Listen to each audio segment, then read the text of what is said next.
What's up, St. Louis? This episode is proudly sponsored by our friends over at St. Louis Closet Company. Jennifer Williams and the entire team over there are absolutely amazing. Ever since we first met them a couple months back to run one of the biggest giveaways we've ever done on Instagram.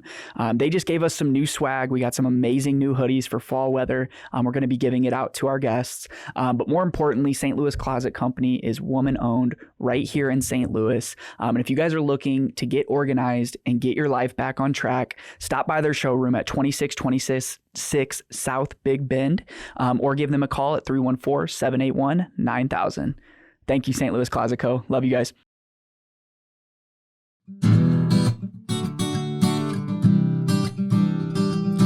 If you want to hear about St. Louis, tune in to the Bucket List Show weekly. Hear what Marissa and Luke say. It drops every Wednesday. Got a dope new guest every single week. Buckle up for the ride. Who's it gonna be? Who's on the show today? They rep St. Louis. What to do in the loo on a late night, or maybe what to do on a date night. Yeah, Bucket List has you covered. They know what's going on. What's going on? They'll give you, hey, 18 different things to do, or 19 if you need one more to choose. Yeah, this city is a place we call home. A place we call home, yeah. Welcome back, guys, to the STL Bucket List Show. This is episode 88. 88. And I am your host, Marissa Farrell. And you have great lipstick on today. I have good lipstick. It's new. We have a very special guest today, but I really just want to shout out all of our partners on the podcast. We've been blessed to have some of the best sponsors on this show, ranging from the St. Louis Arts, which is the Regional Arts Commission of St. Louis, Four Hands, their 1220 Spirits, Wine and Cheese Place, our friends that are locally owned with 5 locations here in St. Louis, and one of our newest ones, the St. Louis Closet Company, and Jennifer over there and that team, who actually is going to be doing our closet when we move into our new home. Yes, so I cannot wait to have a custom-built closet. I could have never imagined that. So I could have. I'm just glad it's a reality. Now we can have our stuff organized. So we have an awesome episode. Somebody that actually listens to the show is a big fan. I love it. We have Rachel Burns of Bold Spoon Creamery in the studio. Thank you for coming. Thank you for having me. Yeah. So tell and us. Thanks for listening. Yes. Sorry, didn't mean to cut you off. Thank you for just being an avid listener. I love to hear that. It's like not often that someone's like, oh, Yeah. I listen to all the episodes too. How did you hear about the show? No, well, I knew of your Instagram presence, and then was just kind of searching Spotify and ran across it and really loved it. And for me, you know, I live on our farm in Park Hills. It's about an hour and 20 minutes south of St. Louis. So I'm frequently going back and forth.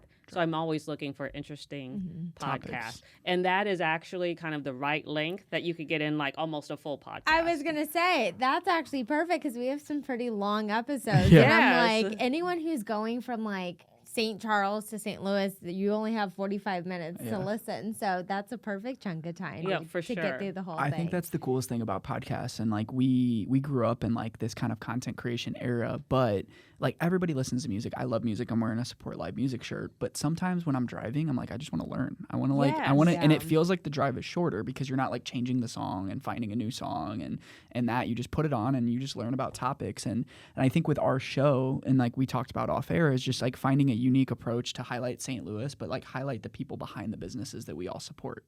You know? So Bold Spoon, we can talk about that, but I'm gonna pull it back a little bit. Let's pull it back. Let's pull it back. Let's go. I want to hear a little bit more about your upbringing. I know you are from St. Louis. Yes, I have lived. So I grew up in the Central West End. Okay. Which is much different than my current life on the farm. Yeah. And then I went away to college. I went to UMKC and stayed in Kansas City a bit. I lived, for anyone that's been in Kansas City, the Plaza area, which is really a super fun place to be. And then after being there for about 4 years, moved back to St. Louis.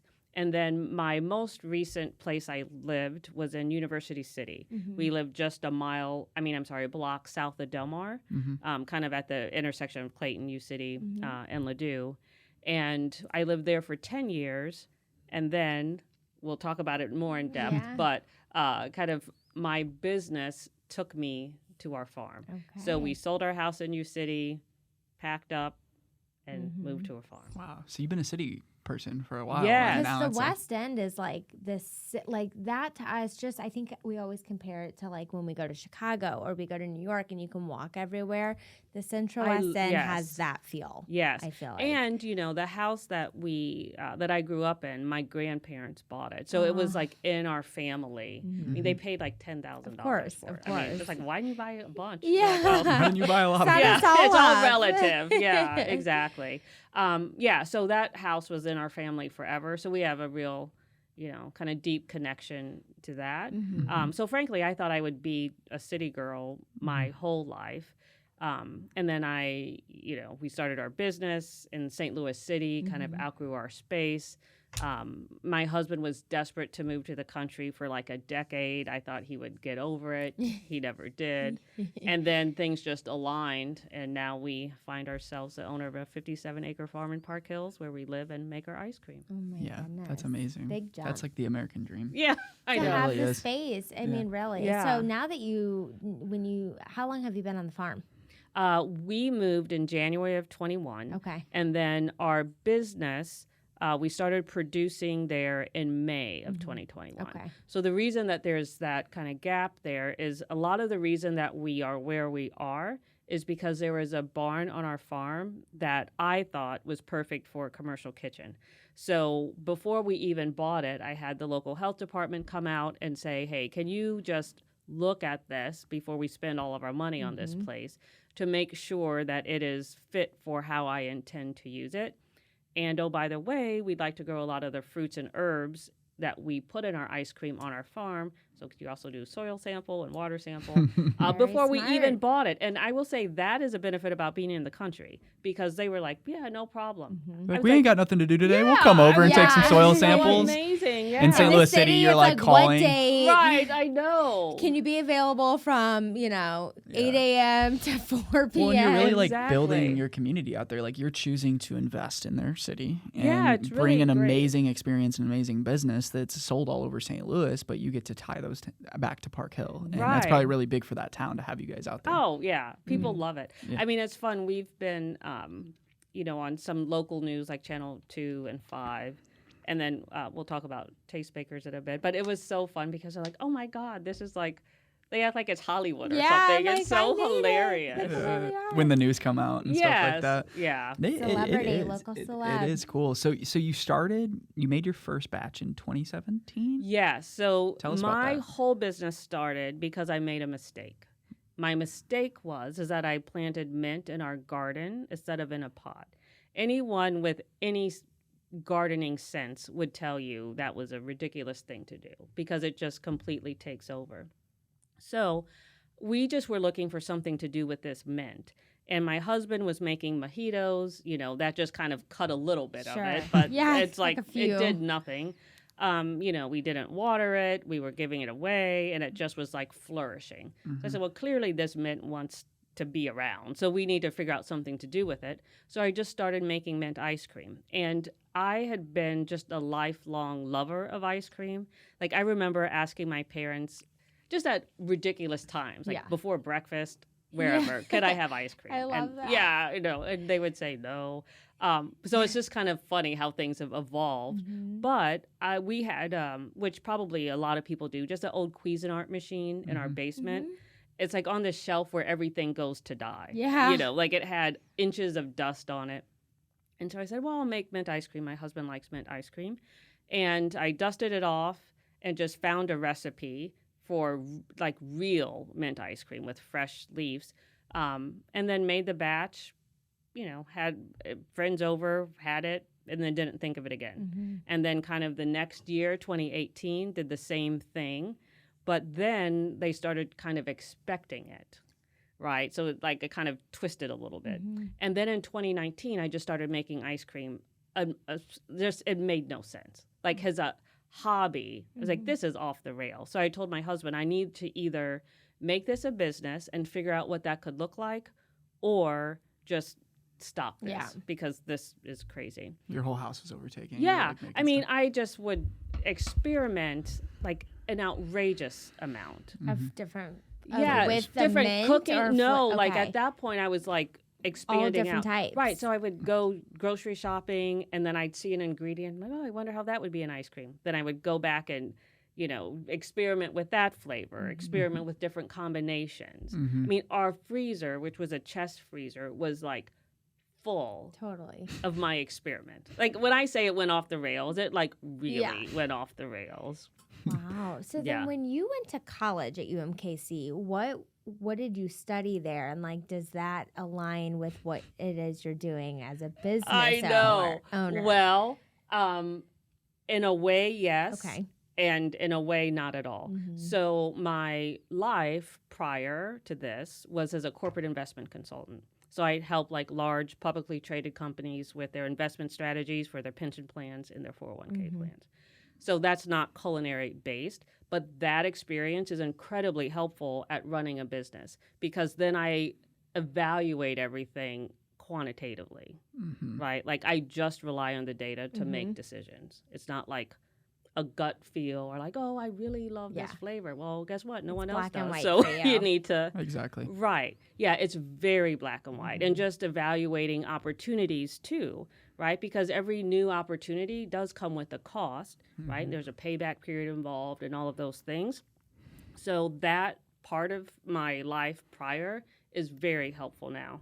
In terms of just the what we make, the ice cream, no, my experience is not that. I mean, my brother's a chef, so I've always been around great food. And as I said, I've loved ice cream forever. So that's kind of, that part came with it. But it love happened that you by say accident. That. I always loved ice cream. Maybe I'm bound to join your team. I just Loved even it. like as a kid, like just having it in the bowl and putting a little milk and chocolate syrup and mixing it up or making a milkshake. Or like when we started dating, I think that's probably why he married me because I was making some badass like milkshakes. I love it. Well, Like she with was like putting, the thin, chips like on the the, corner, like I would kinda do how, like the the Fitz's Oreo does. icing on the rim Oh and my then do gosh. like Thin Mints and the cook and the That's and good. I She doesn't just- do that anymore though. No. No, I haven't. Now 'cause it's- I'm now like, we this just is buy our so bad milkshakes from for us, people. But it's Yeah. so good. I love ice cream. So you were a corporate investment banker, which now you make ice cream, which is so much cooler. Yeah, I love it. I mean, and the fun thing about just owning a small business, aside whatever your product or service is, it's really fun to make something when there was nothing. Like that is really, really driving me. So that's very exciting. And being able to be creative every single day of your yeah, life. I love that. So yeah, my life before didn't influence the flavors at all And that we so, do like, now. that period of you just like trying different things, like, what was that? Just you just loved it? Like, was it a passion? Was it just like it brought you so much joy? Yes, like, did it was calm you down from like the other things you were doing in life? Yeah, I think you kind of hit the nail on the head when you said be creative every day because my professional life, they're creative to a degree, but not in the same way, right? It's like very numbers driven. So it was a nice release just to be able to kind of play around with flavors. Yeah, Yes. and make something for other people to try Yes. too. And that was the thing too. I noticed that when people came over to have our ice cream, and we could kind of go into how our name happened, but that they were just eating it and talking. Like people weren't scrolling their phones, so it is a real kind of connector, I Yeah. think. It is. Interactive Food in general. experience. That's why it's so beautiful about the hospitality industry. And I think St. Louis, just from our experiences, is we have so many talented creatives that are in the hospitality industry,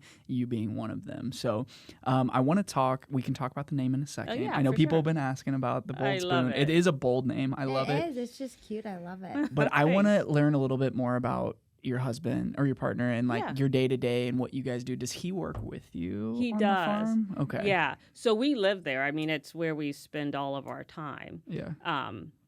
And Bold Spoon, it's definitely a part of our daily lives. I mean, even when I look out of our window, I see it. Like our barn is about 100 feet from You can't our ever house. get away from it. It's right there. It's Right, always it's there. right there. Yeah. Right, it's always there.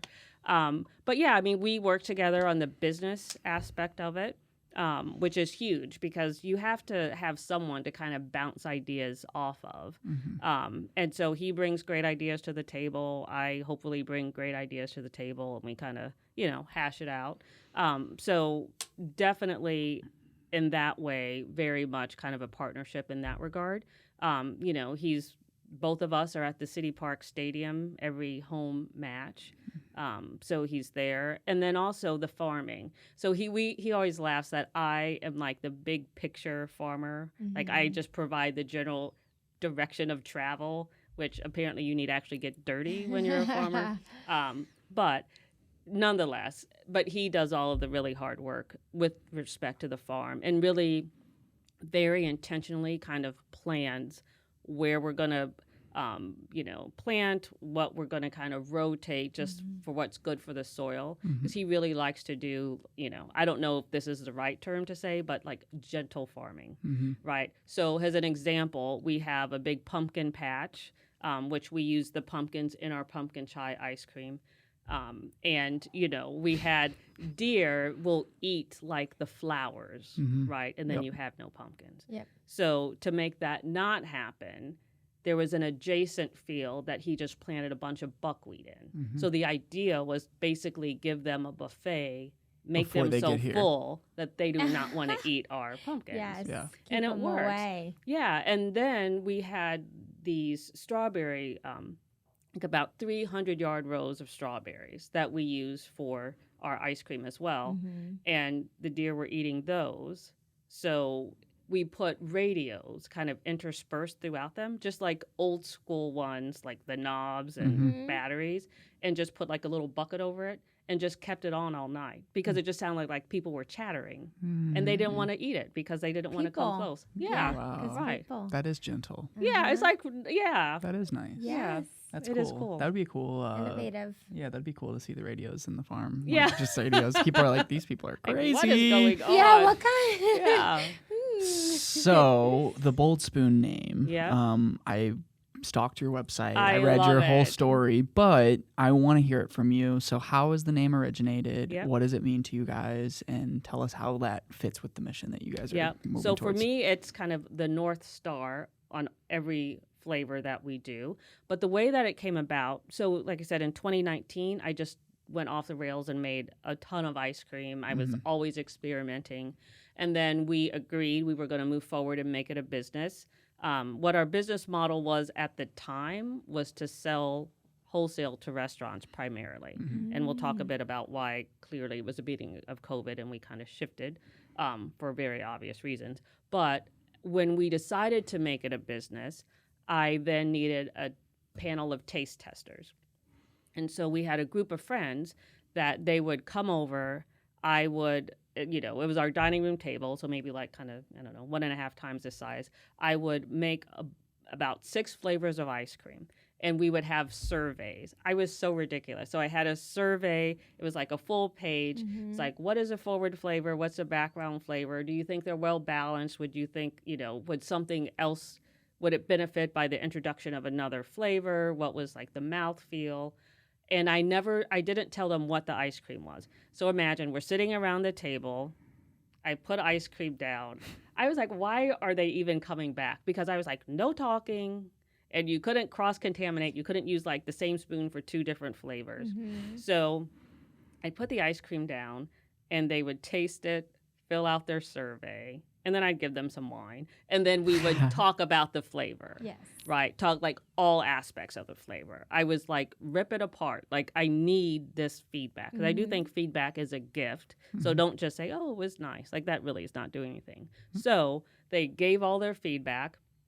And we would do that with 6 different flavors, basically. And it was so fun because no one could remember who, but someone said, oh, we are the spoons, because their instrument was a spoon. And so then they said, oh, your flavors are so bold. I love them. And then there you have There it, it is. Bold Bold Spoon. Spoons. Yeah. And those 6 taste testers. I know. I love it. And the fun thing is that name is so helpful to me, though, because like every time we come up with a new flavor, I was like, it has to match its name.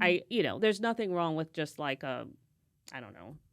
like cookies and cream, for instance, right? Like, that's completely fine. That would not fit our name, It right? has to be bold. Yeah, so it is a nice North Star to like really make sure our flavors kind of don't go. And keep you focused. of, Yeah, like- just keep us in our lane. Yeah. It's super helpful. Bold Spoon. So what was the process of marketing and designing the brand? Like, did you get other people involved in that as well? Was it always a collaborative effort?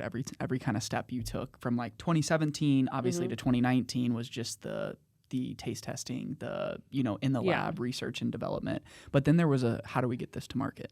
Yeah. And you had mentioned something about restaurants. So what was the original how to get this to market? Yeah. So my plan has always been one that was kind of heavy on wholesale side. And I'm not saying that is the best way. There's like 1,000 different ways to do business, and all of them have pluses and minuses. But for me, the way I wanted to do it, it was primarily more heavy wholesale. So my plan initially was to sell to restaurants. Like we were going to go with this plan. My brother, as I said, is a chef at Lorenzo's Trattoria. He knows a lot of people. So it's like I had kind of a network that I could begin with. And so when we got our commercial ice cream machine, we found the kitchen. Our ice cream machine was delivered to us, to our kitchen, on May 18th of 2020. March 18th of 2020. And it was so confusing because I was like, are we even open? Like, what is happening? Can I even take it? No one knew anything. Yeah. Right. It was just a batch of confusion. Yes. That was like the day. That was like It right the was. week that they shut everything down. Yeah, Like the it week, was. the exact The week. week, yeah. And you were so excited. You're like, let me open this up. Yeah. But you're like, am I allowed to go to work? I'm by my. I didn't even know what to do. But, he said, yeah, we're delivering, we're open. I was like, well, okay. So we got the machine. And then I was like, clearly, I am not selling to restaurants. Like, they are closing. They're doing curbside only. It was They're not doing gonna fancy happen. desserts. And, Correct. Yeah. Yeah. Doesn't travel well. Yeah. No. Yeah. But I was desperate to get started. And I did know without question that for me, maybe people have different experiences, but for me, I knew it would be easier to pivot in motion. You can't pivot standing still. At least I can't. So my getting it in motion was my son was in college. He was a senior. And he was sent home like all college kids were. So he set up our website, enabled it for online ordering. And I had a cooler on wheels, had some dry ice. I was like, I just got to get this going. And so we made a bunch of ice cream, and I loaded up the cooler. And at that time, I lived at U City. Now this wouldn't work because my nearest neighbor is like a fourth a mile away. Yeah. In U City, that was not the case. So I would roll it around our neighborhood and put it on the front doorstep. I ring the doorbell. And remember in the beginning, you're like, can I be 6 feet? Can I be, Totally. Can I even be outside? yeah. Right now? Do I need to like Lysol myself? Like what's happening? So I would set the ice cream on their doorstep.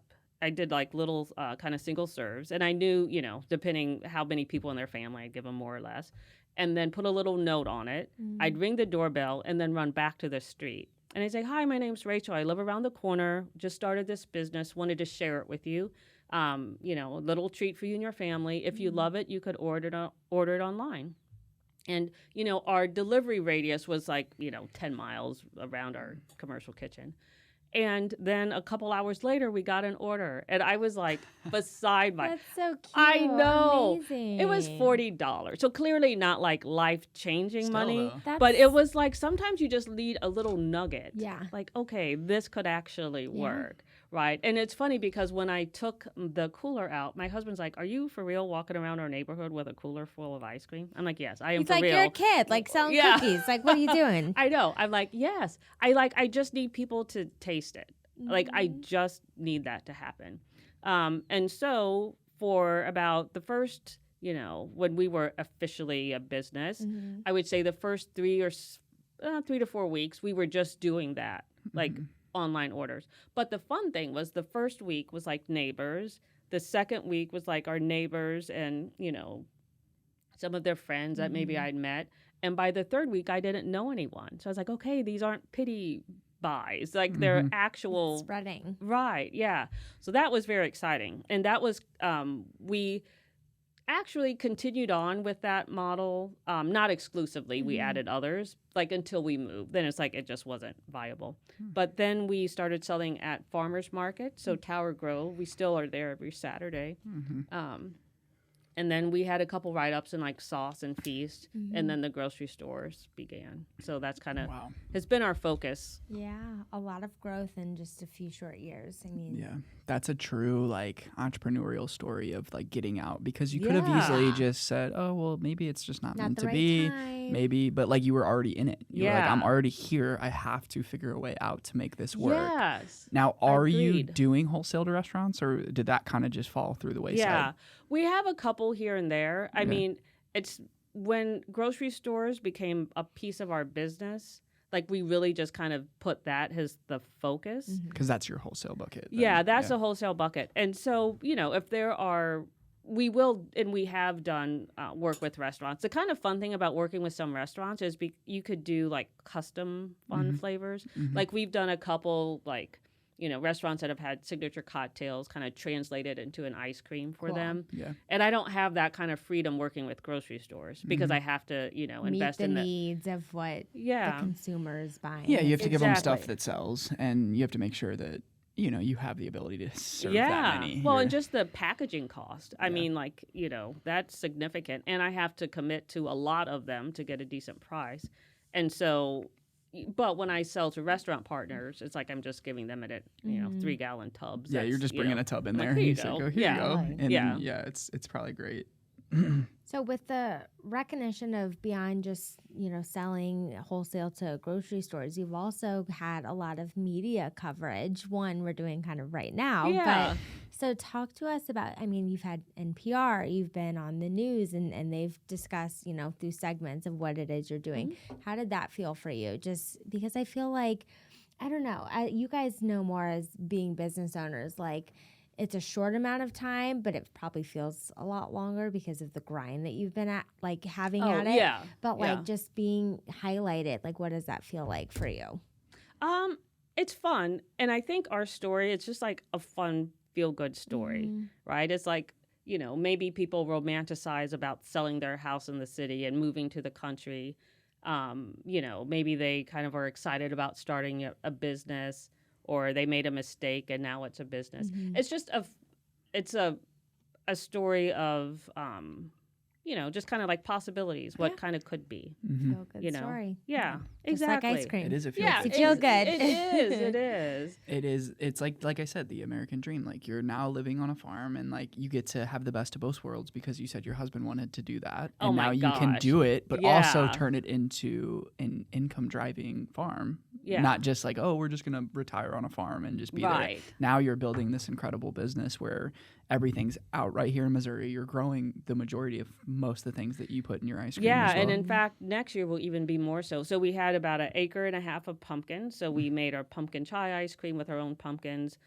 We had a ton of strawberries, so we have a flavor for at City Park, City Red and Blue. So we're going to bring that I back. love a Playoff strawberry time. ice cream. Let's I go. know, I can't Let's go. wait. We're making it tomorrow, so we'll bring that back for the playoffs. Perfect. Yeah, and then we have a orchard with pear, apple, and peach trees. So that will be matured next year.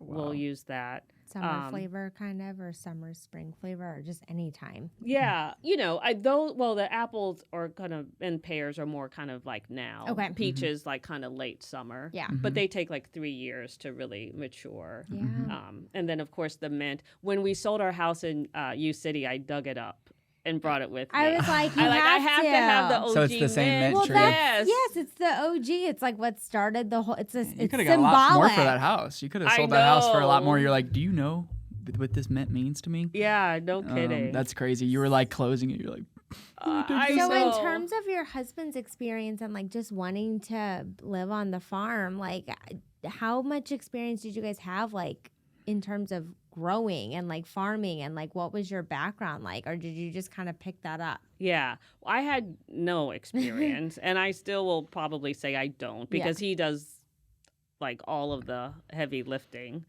He always like we have for instance, of our 56 acres, maybe 6 or so we have to mow. And as an example, I love mowing for like 30 minutes. Yeah. But it takes 4 hours. Yeah. So, Whew. I'm like, okay, I've done my peaceful. job. Hop on the John You Deere can listen to 4 and podcasts go. and that. Yeah, You exactly. just have to turn it up really loud so you Exactly. can hear it. But, so for me, I didn't have any really background or skill set to bring to farming. My husband grew up on a farm and has been around it his whole life. But what's fun to see him kind of do is experiment, and I'm sure there's a real term for it, I don't know, but like I'll call it like non-common crops. Like some of our farm is a rotation of corn and soybeans, but there's a good chunk of it that we dedicate to not just growing fruits and herbs for our ice cream, but also just like experimental. Like he experimented with growing hops this year. Yeah, just Very like fun cool. little things like that to kind of just see how it goes. So he's in the lab creating like you were in 2017. yeah, So but now just it's in the dirt. Yeah, now he's in Yeah. the dirt instead of in the What freezer. a good matchup. Instead of in the Yeah. kitchen. At least he's outside, not messing up the kitchen and Well, yeah. filling up the freezer with a bunch of stuff. Right. So it's pretty fun. And I just really love like things that were in our land are now in a store. Yeah, no, That's fun. that's a true farm to table experience, and a lot of people, the small batch word is Yeah. the word that Yes. that people like to hear is small batch ice cream, small batch beer, small batch this, small Yeah. batch that. So, what in your own words is like you guys are, the definition of small batch, like a micro creamery? Is that what you're I called don't or really no? know if that's a. Yeah, I mean, I don't know what the definition of micro creamery is, but Yeah. I just say small batch premium ice cream, a real kind of farm to bowl brand. I mean, that is what we are seeking, or I mean, not just seeking to do. That is what we are doing. Yeah. And I think as time goes on, and we kind of figure out the farm a bit more, experiment with different crops, that will even be more so. But it's just funny having a farm. Again, I've never lived on one. It really does afford so many opportunities for our business that I didn't envision in the beginning. Yeah. So, when I talk about farm to bowl, for instance, we have a ton of field trips at our farm. So we do one field trip that's more for kind of I'd say like older elementary to middle school. And it's a math and science of ice cream making, which it's really super fun. So we have, STEM classes come out, STEM clubs rather, and we really kind of talk through the arc of like measurement and heat transfer and bacteria and all of those things. And then we have one for high schoolers, which is small business fundamentals, which we just take them through the arc of like our business. And our business is only 3.5 years old. But even with that, we've still had to think about things like, well, as all businesses do, like brand awareness and brand identity and scaling and marketing and financing. I mean, those are all things that we've had to think of. So we, kind of take them through that discussion and make it an interactive. That's so cool. And they get to Yeah. come out to you guys. Yeah, they come to us. Yeah. Wow, that's I really love cool. that you do that. And I love Those are that. local schools out there. And No, just it's wherever. here too. Oh, yeah, really? yeah. We've Anywhere? had a fair amount from St. Louis as well. That's awesome. Yeah. Yeah, That's a it's good cool field that trip. you focus not just at the elementary level, I guess, with the STEM, but like high school kids who are about to Yeah. go out into the real world. Yes. And they have visions for their own futures, Right. potentially in business, and, Yeah. and getting to talk to you guys and see what you're doing. Yeah, That's it's so amazing. funny because, as I said, my previous life was in finance, Mm-hmm. and so I get like unusually excited about talking about Totally. finance and investment stuff. But one interactive part, and you would think, how is this fun? But when we're having the high schoolers and we're doing the small business fundamentals, we have this whole little segment we do on fixed versus variable cost. And I like throw out a cost. I'm like, if you think it's variable, raise your hand. If you think it's fixed, raise your hand. And they love it. It's so funny. It's like, who's getting excited about fixed and variable Sure. costs? Yeah. But you have to know the difference. Yep. Right. No, Yep. that's incredible. So Yeah. people can experience your farm. You have events. We actually just posted about one of the fun events that you guys are loved having. It was so fun. And you people can get a chance to look and see what you guys are doing. Like you Yep. welcome the community to your guys' space, which is your own personal space, It which is is, very yeah. special.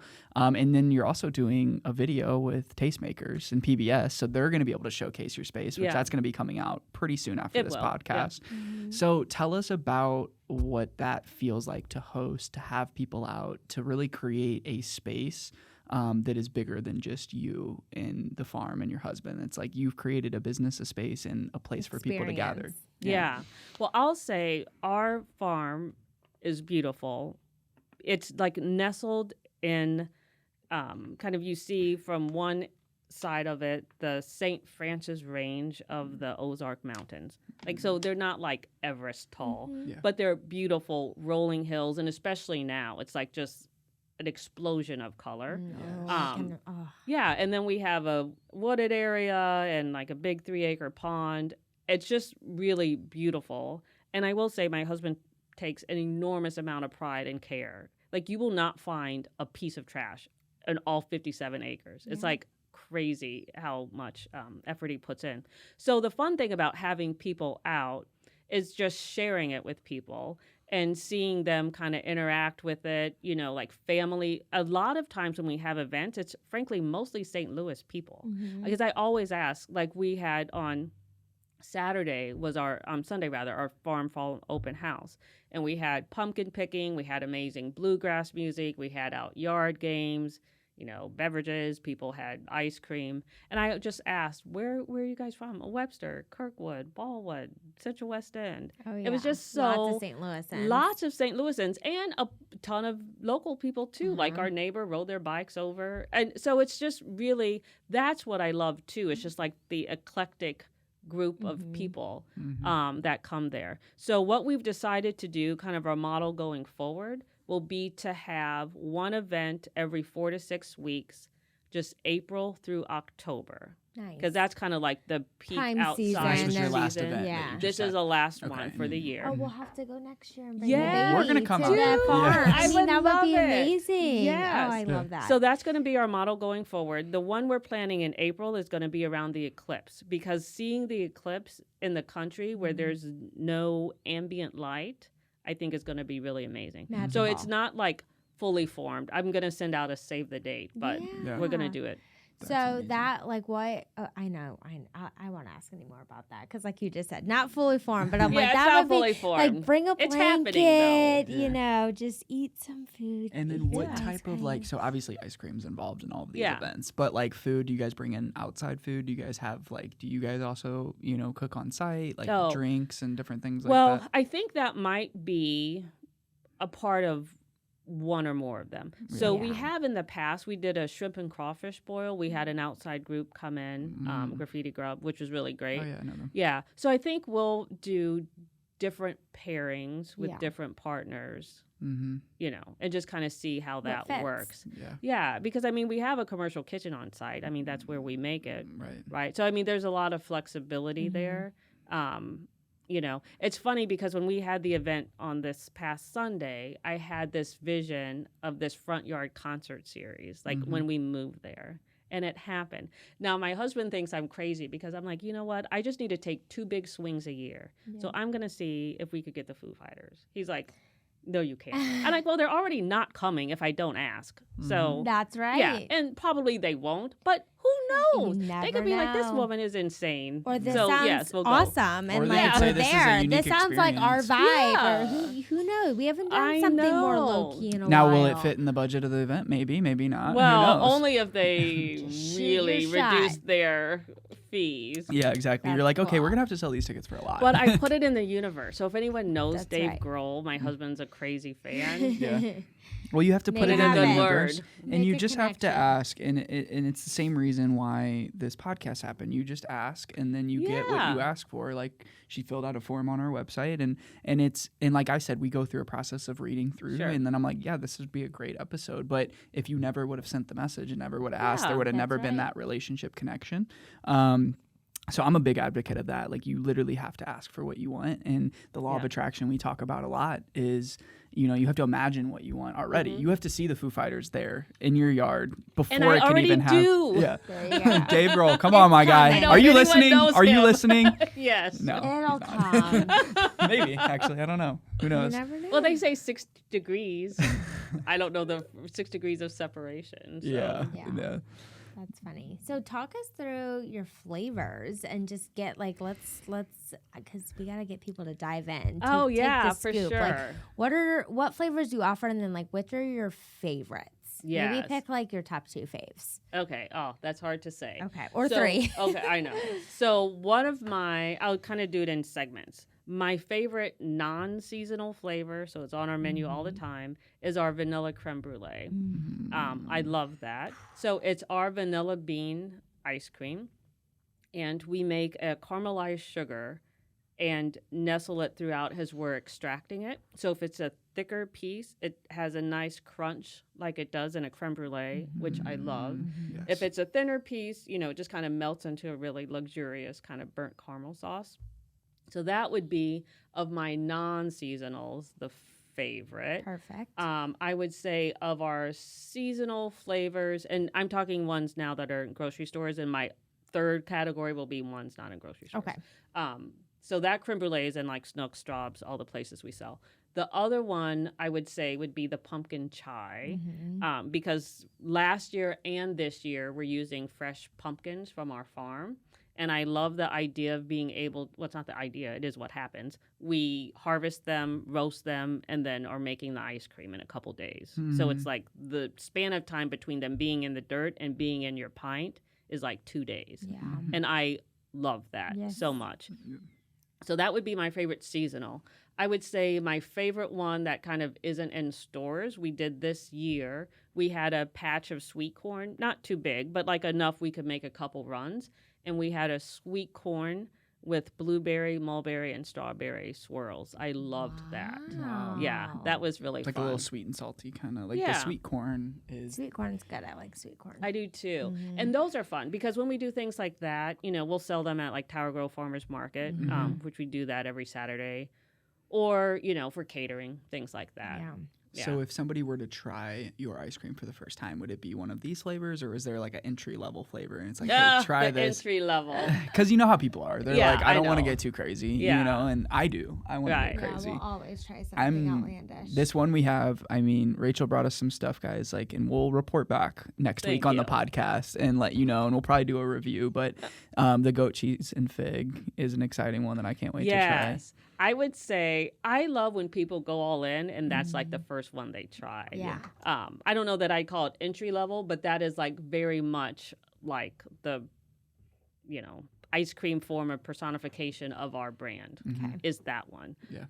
And that one came to be because my husband and I were having dinner and had a charcuterie board that had goat cheese and fig on it, just next to each other. Yeah. And I was like, oh my God, I love this. The flavors. Yeah. I do. I Love love It's getting like a little that. color onto the cheese, and you're like, Yeah. ooh, let me like swipe. Let me like, Exactly. And I was like, wow, it's amazing. Yeah. And so that became a flavor. Perfect. That's incredible. How many flavors do you guys have? It kind of ebbs and flows. So, for instance, like in Snooks, we have 4 non-seasonal flavors. It's the goat cheese and fig, lemon curd, salted chocolate, and vanilla creme brulee. And Straub's and others, we have some of the seasonal flavors rotate in. So, you know, you might find probably 8-ish on any given day there. But, you know, as I said, sometimes we have short runs of things. So I'll just make a, you know, small batch for catering or the stadium actually too. Like the City Red and Blue, we just kind of sell at the stadium. So the most we get is sometimes we get up to like 13, 14, but that's kind of like pushing the boundary on how, you know, it's just like that's people do not need 14 choices. No. That's true. I mean, you know, just like pick, but it's like sometimes they're just like, oh, we have a little bit of wild blackberries. Let's figure out something Something to we do. can make. And a like at the little- market, you can get creative because the same people that live in Tower Grove will come back and be like, "What's new? What do you Yeah, got?" right. Like Yeah. one thing we have at the market is like the we have a brown butter with miso caramel, which is really fun. Ooh, that'd be good at like Yeah. a restaurant. Where are you at in the market? Like what side? So we are in the circle, across from the Turkish Pavilion. Okay, So I know the exactly. Arsenal side. Yes. Yeah, Yep. we've been Okay. there forever. Mhm. But yeah, so sometimes, you know, and when I say 14, it might be that we just do the one flavor for a couple weeks Yeah. and then kind of Rotate it out off. to something else. Yeah. Cool. Wonderful. So let's talk collaboration. Mhm. Collaboration Love is doing important. that so much. Yes. I see like a STO bucket list flavor in the works. Maybe Oh. if we come out and do an event out there, and we do like a little bucket list flavor. That'd be so fun. We're putting that out in the earth. But you just did one with our friends over at the Fat and Calf. It looked incredible. I haven't tried it yet. Oh, yes. It is. Come to the, well, I only made it for them. They have a location in Earthbound Beer where Yeah. they sell it, which is fantastic. And they also have a great location within Wash U. Yeah. And then we have it at the City Park Stadium. Okay. Yeah. So we have to go to one of those 3 spots to try it. But yeah. how do those things come about, like collaborations? Because you've done some in the past. But I like, is have, that just yeah. through personal relationships, and it's just like finding a need and like, hey, this could be a really cool way to you know, and it helps your brand too, because new people Yeah. get exposed to it every time, and vice versa. Yeah, I think it's a great kind of cross pollination. They've come up just basically by having relationships with people. So we did one with Balkan Treat Box. You know, we're both in the City Park Stadium. They paired. They have a great pistachio, orange, and chocolate chip cookie, and used our brie and spiced honey ice cream with it. I know that was an amazing combination. I mean, there's so many flavors going on there, and they just like came together really great. And then with Fattened Calf, it's actually Filipino American Heritage Month, so we wanted to partner and do something to honor Very that. nice. And we have like run into each other 1,000 times. I mean, we have our, you know, both of us, the locations within City Park Stadium. We started out in the Ultra Club. We moved out. She's in section 212. I'm in 211. Like we've like always been, and then, you know, we just have run into each other in the community at different things. So it was actually her idea to do the collaboration. And then, you know, she thought the polverone cookie was just something that was like part of her childhood. Yeah. And so we paired it with, we did a Earl Grey infused ice cream and then with the polverone cookie. And it is great. And the fun thing is so many people came up to us at the soccer park last Saturday and was like, oh my God, this tastes like my childhood. Oh my gosh. Which I love. That's perfect. 'Cause that's I what know. That's what we were That was the shooting goal. for. That was the goal, and you That's guys did it. sweet. And the reaction of her video was like, it was like, I oh my gosh. She like know. walked away because she was like, this reminds me of something. And- Exactly. Isn't that I crazy? And that's Love what how ice that cream can does happen. is ice cream creates memories. Like we all, I think Yes. everyone has a memory of ice cream with their family at some point in their life of going somewhere after a ball game or going somewhere after an experience. So I think that what you're doing now is, now it's so, I'm not gonna say so big to where you can't see it, but there's people experiencing your ice cream at home that you never even get to see their reaction. I know. It's- Which is why I love having like the farm open houses Yeah. or being at the soccer stadium, or the farmer's market too, is because I am a very much a people person. I mean, I'm kind of an introvert that loves people too. That's it's kind how of I an am. odd combo. No, I feel like Yeah. that about myself too. Yeah, for sure. exactly. And so, you know, because I chose the wholesale path, just it was my preference, the downside of that is I don't get a lot of interaction with people enjoying it. So I, to feel good about it, kind of need to solve for that. Yeah. And so having the space in the city park and inviting people to our home, I mean, that's like really on hyperdrive, you know, like getting to know your customers. And like just the experiences, like so many people took pictures and were posting when they were at our place of like on the tractor. And Cute. yeah, it was Cute. just really Just fun. the good time that they had. Yeah, and it's all just because of ice cream, Yep. really. Yep, which just circles back to how it all started. Just I come know. over. I made a big batch of mint ice cream. Yeah. Bring a spoon. Have at it. And it was so funny because we sent it to our son too. So he was at college in Philadelphia, and we had a couple tastings just at our home, and then we're like, oh well, let's see what his friends think of it. And so outrageously expensive. Like I didn't have any knowledge of like Shipping and stuff. Yeah. right. Yeah. So I was like, oh, let's just spend $1 gajillion on dry ice Uh-huh. and, you know, hope for the best. Anyhow, so it worked. So we sent it to him in his dorm room, Mm-hmm. and he played baseball in college, and he would have his Nice. teammates over for tastings. There you go. And we sent like them Survey Monkey surveys, Okay. which was so funny because like in the beginning, their reviews were just like, oh, it was good. yeah. And then as time went on, they were like food and wine editors. Yeah. It was like, what is going on? Yeah, then they It were was really getting hilarious. they were Really really into getting it. into it. Now they have Yeah. feedback for you. I know, I loved it. So I have one or two last questions before we get into the STL bucket list question. We want to hear I about your love the bucket bucket list. list. So being an entrepreneur, being a female entrepreneur, being a minority-owned business, that is, something to be proud of. But if you were to give advice to other people in that same situation or other young women that are wanting to take that leap, like, is there advice that you would give to a younger entrepreneur? Yeah. So much. I would say really put a lot of effort into defining what your brand identity is, because it will be easy to kind of get off kilter, right? Because I could say, well, geez, goat fig and cheese ice cream is kind of, people might think it's kind of weird. I should just do whatever, right? And then you've like wrecked your brand identity. So you really need to stay very true to that. So can I give 3? Yeah. Okay. So that would be one. I would say the other is be very objective about your business and really know how much it's costing you to make something, right? Like some of my flavors cost me more to make than others, and you really need to understand that and know it. The third piece I would say is that if your business is sound, it's doing well, kind of make that your first priority. But it is beneficial to get the certification as a minority business enterprise and women business enterprise, because a lot of really large companies, like large grocery store chains, frankly not even large necessarily, do have diverse supplier initiatives. So if you have that certification, you're helping them reach their goals. So it's a very onerous certification to get, as it should be, because it means something, right? So it takes about 6 months, Right. But it's worthwhile Yes. for sure. Yeah, I saw that on your website. Yeah. So to even be able to put that on your website and packaging and stuff like that is Yeah. important. Wow, that's awesome. Good advice. Yeah. Good advice. It is good I mean, advice. and find a good mentor. I've had the benefit of having many over time. Yeah. Very nice. Yeah. Yeah, that's incredible. Good mentor. So, do you have anything else before I was ask the going to magic? ask, just what does your future look like for Bold Spoon? Like, what do you envision? Do you have a bold in future the- plan? I Is there love a it. bold future? Of course there is. Well, yes, I'm trying. So currently, grocery stores were exclusively in Missouri and Illinois.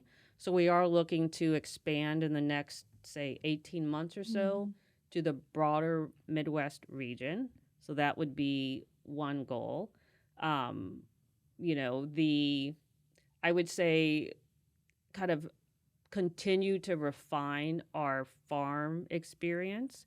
Like this year we did several, which were really great. Like the last one I loved, but I think that we could put some more kind of thought in evolving what that is.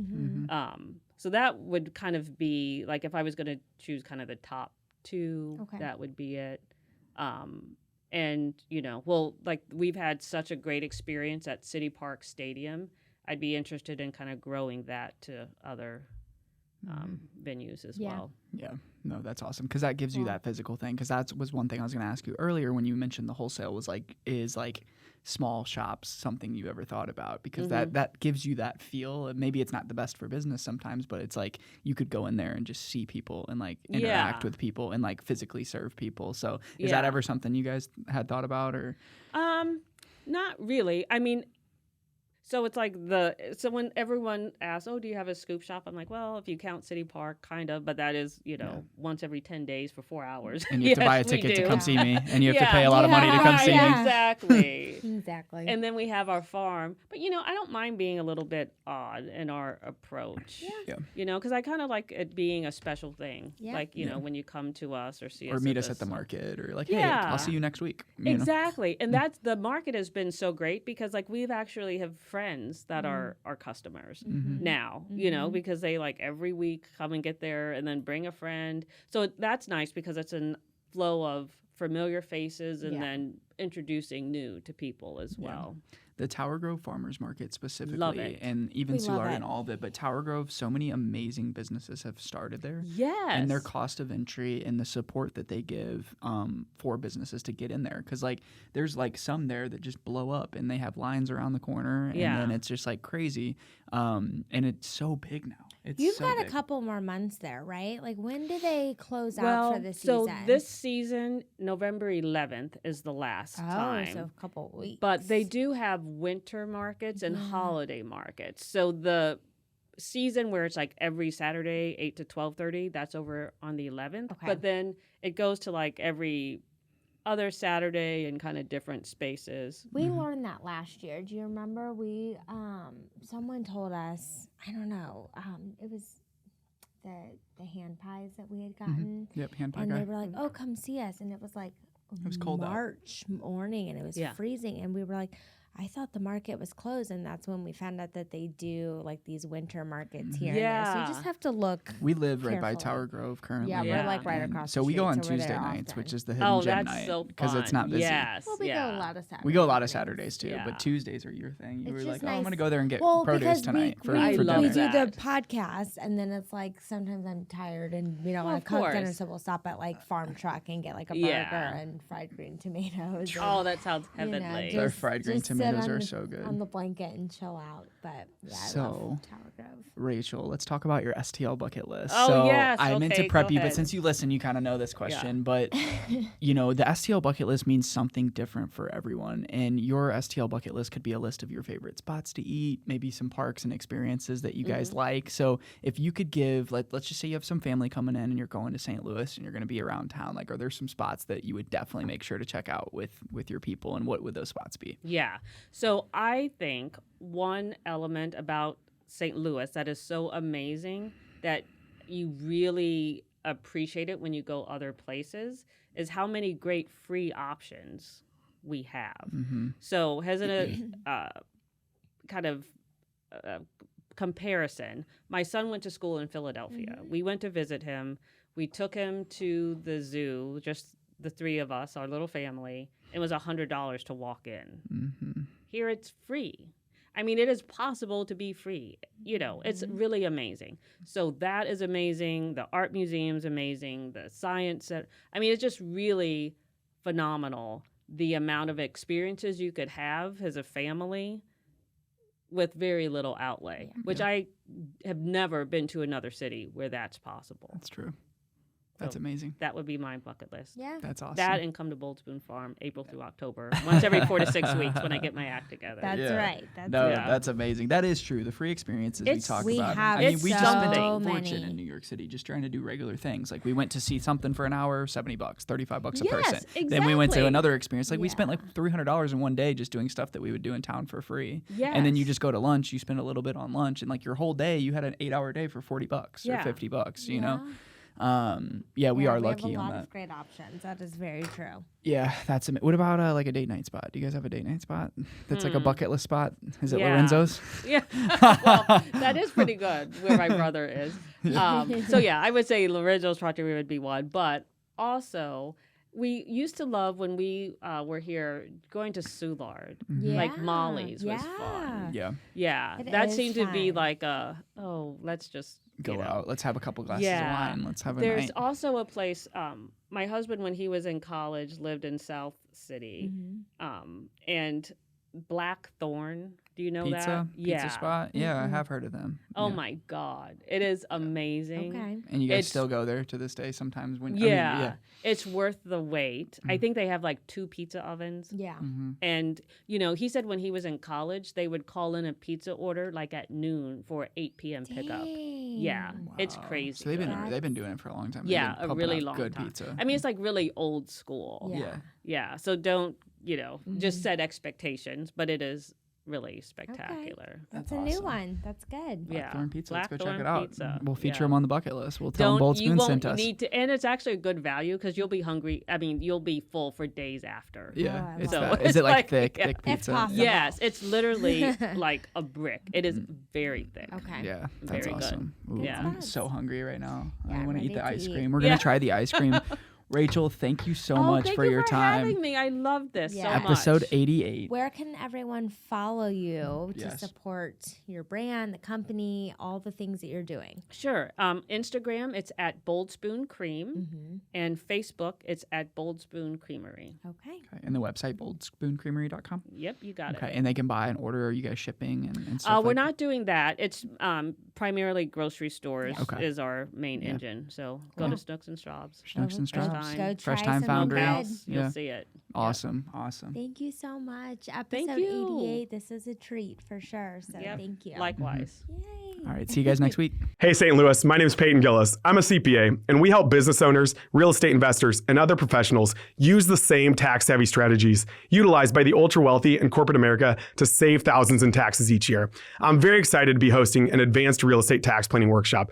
The event will be held live in O'Fallon, Missouri on October 26th, with an option to attend virtually as well.